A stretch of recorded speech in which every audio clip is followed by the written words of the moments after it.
Welcome back to Sticks and Flicks, and this is our Flicks portion of our review. Damn straight. And we are going to be talking about Deepwater Horizon. And Joe, why don't you tell us about Deepwater Horizon? Deepwater Horizon is the story about the events that led up to the infamous oil spill, the BP oil spill. Mm-hmm. It essentially shows you how exactly everything went wrong and caused that to happen. You know, Mark Wahlberg's the main character, and it really follows his life before the events. He was also the one that I think helped tell this story so that it could get made into a movie. And it just brings you along, like, you know, the machines were kind of messed up, and the BP head executives were there, and they were like, well, can we still do it? We're, 40 days behind schedule, and they ran tests, and even though the test came back positive, it wasn't as positive as the workers wanted it to. But because the BP guys want their money, they're like, fuck it, 60% is good enough, just do it, and everything went wrong. Yeah. And everyone knows the rest. But that's essentially the story. What did you think, Nick?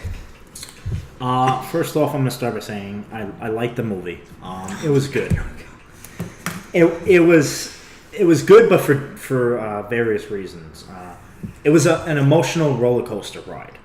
When I was watching it, I felt invested in these characters for absolutely no reason. There was no reason given to me to actually feel my emotions, my anger. When the BP guys are like, "Oh, just we're gonna do it anyway." I'm like, "No, punch them in the face, do something. Don't be a little bitch and sit there. Do something." They're not gonna lose their job. I know, and then when they get paid great, they get paid fucking good. Still punch them in the face.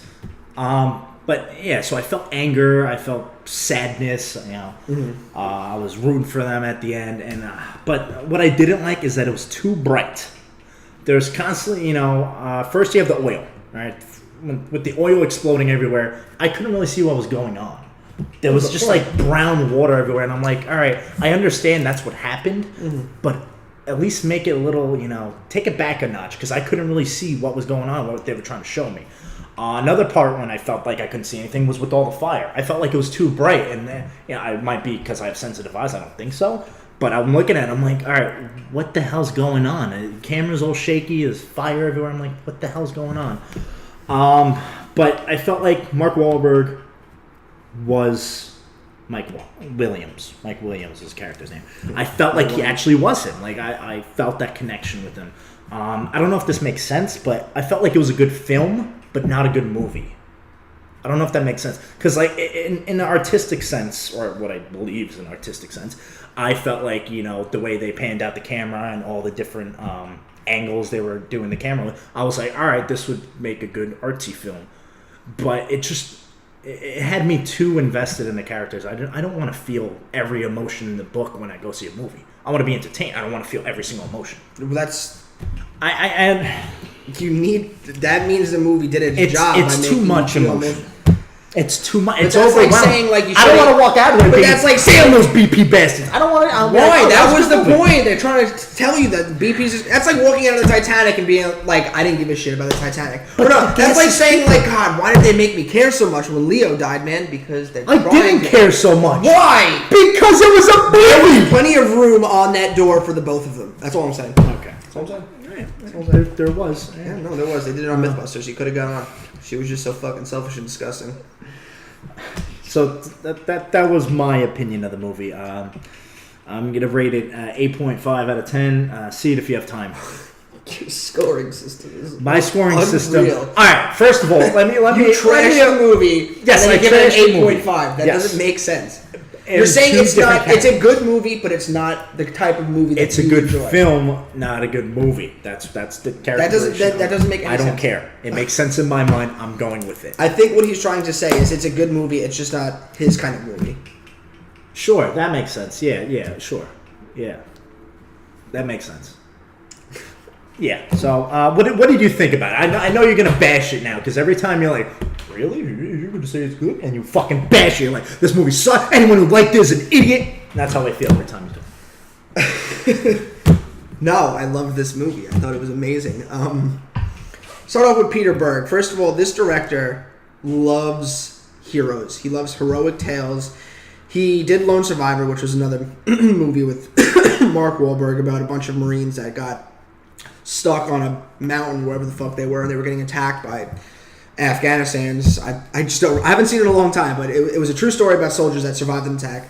Now this, which is based off a true story, obviously, and they're also doing Patriots Day, which is a movie about the bombing in Boston during that marathon, and it's following Mark Wahlberg yet again, which is also in Lone Survivor, and he's essentially playing a cop that helps find the guy that bombed the place. But Peter Berg really likes true stories and really likes using Mark Wahlberg.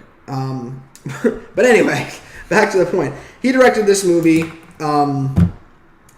His visuals are so beautiful. See, I have to disagree with you. I loved the oil, and I thought this was some of the prettiest fire I've ever seen in a movie. It was just so alive, and the whole, you feel like you're, like, I get what you said, like, it was hard to tell what was going on, and it's because Peter Berg, and I don't know, did you see Lone Survivor? No. The way he filmed that movie, every time, like, someone used a gun, he got, like, really up close and personal to, like, their face. He's said before, he likes to make you feel like you're right there next to him. He wants you to feel like you're in the heat with him.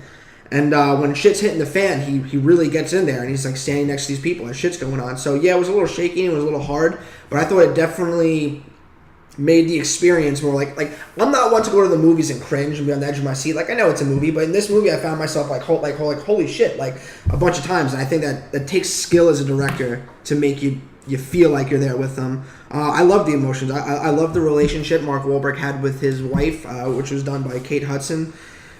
The reason why you feel so much for these people is because it's not like a typical Mark Wahlberg movie where he's saving the world from robots or fighting bad guys. Mark Wahlberg plays just an everyday man, just a man that has a family, gets up, goes to work. He's very relatable, and they really sell you on the fact that they care about each other, and you believe that these people are really together. So when she's upset, when she hears about the fire on the rig, and she's crying, So one of the guys sitting next to me was tearing. That wasn't me, right? No.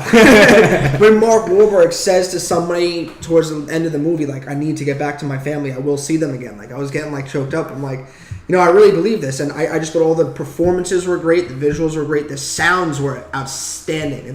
They got as close to what that shit could sound like as humanly fucking possible. It wasn't too long. It gave you just enough. Like, the first 75% of the movie was, showing you Mark Wahlberg's like, this machine's broken, we shouldn't be doing this, and it's essentially bringing you, like, it's tension building because they keep finding things wrong, and the BP guys are finding reasons, like, around it, like, oh, well, do it this way or do it this way. They're 40 days behind schedule, which is why the BP guys are really pushing for them to just do it, even though the machines are kind of malfunctioning. And they really get outruled. The BP guys own the thing. It's their money. They make them do it. The main guy played by oh my God, I always forget his fucking name. The main BP, John Malkovich. In real life, after the events of the movie, he actually got tried for manslaughter because he was the reason why they started the drilling or whatever, and because of him, 11 people died. I just thought all the performances were great. The sound was great. The acting was great. The movie wasn't too long. It made me feel emotion. I think Mark Wahlberg deserves to be at least nominated for an Oscar for this. I'm going to give it a 10. There's absolutely nothing wrong with this movie. It's informative. Great directing, great visuals. It made me really excited to see Patriots Day about the Boston Marathon, because clearly this guy knows how to tell true stories in a very gripping way. And then he's also doing the $6 Billion Man with Mark Wahlberg, which is based off of a TV show from like the 80s about a guy that was made a robot. And then he's also doing a movie with Mark Wahlberg called Mile 22 about Mark Wahlberg being a cop and an Indonesian cop. Can you blame him, though? Mark Wahlberg is a pretty good actor. He is a good actor, but I just don't... It's kind of like Scorsese and Leonardo DiCaprio. It's like Leonardo DiCaprio and Scorsese. It's like Peter Berg just wants Mark Wahlberg to fucking everything. If he could do it, if he can convince you that he's that character, then absolutely he should. Between this and Patriots Day, like, he needs to at least get nominated. 10. See this movie fucking tonight. If you watch this now, just turn your laptop off, go fucking see it. All right, there you have it. So you have a must see it and a see it if you have time. All right, so fuck you. All right, well, thanks for watching Six and Flicks. Next week we will be back to you with... What do we say? fucking know. It's a surprise! You'll find out next time. Smack that like button. Smack it.